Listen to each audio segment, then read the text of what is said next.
Let's get started, okay, with another Chinese calligraphy lesson with myself, Mama K, K1, and K2, Baby K, right?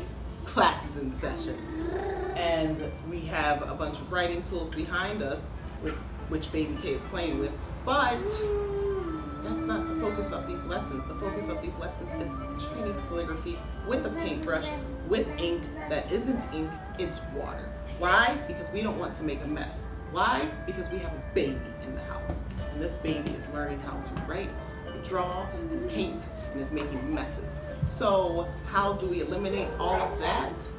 It's Chinese calligraphy. But also, I would like for us to become aware of certain things in the Chinese language. I need for us to become literate, okay? I need to learn many, many characters. And I need for baby girl here to learn those characters with me. She has no choice but to become literate in the Chinese language. Now, as far as speaking, that's not my strength. I'm not going to put any emphasis there. Literacy isn't my strength either, but I'm willing to learn. I did spend time overseas in China, so I know a thing or two about Chinese, Mandarin to be specific, but that's not where I'm putting my emphasis.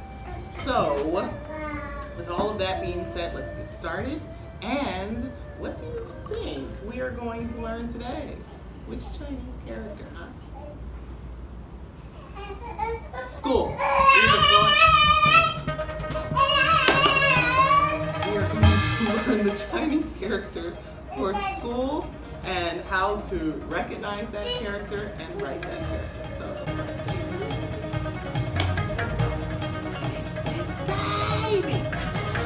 Okay, so let's get started.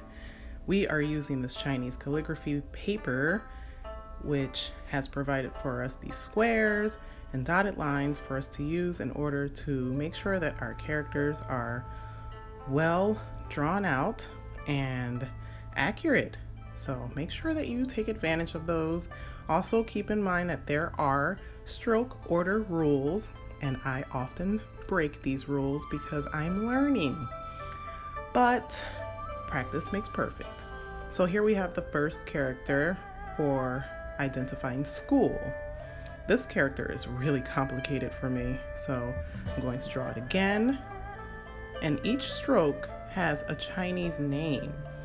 I don't want to butcher those names exactly. I only remember two, but as I continue learning, I will start using those Chinese names as I am drawing the characters. Now, this second character is the character for learn. Now, when I lived in China, I was working at an international school, and I would always say shui xiao, which is how you say school. My pronunciation probably not accurate, but this character learn is shui, and the character for school is xiao. Now we are going to put the two characters together.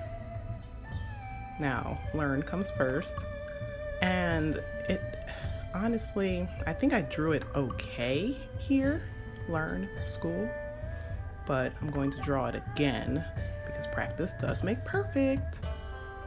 And that one little spot, it's not quite a right angle.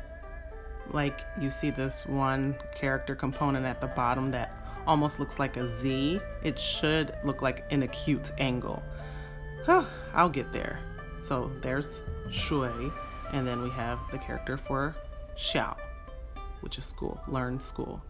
School character is so complicated. I just don't like it. Shui, xiao, school.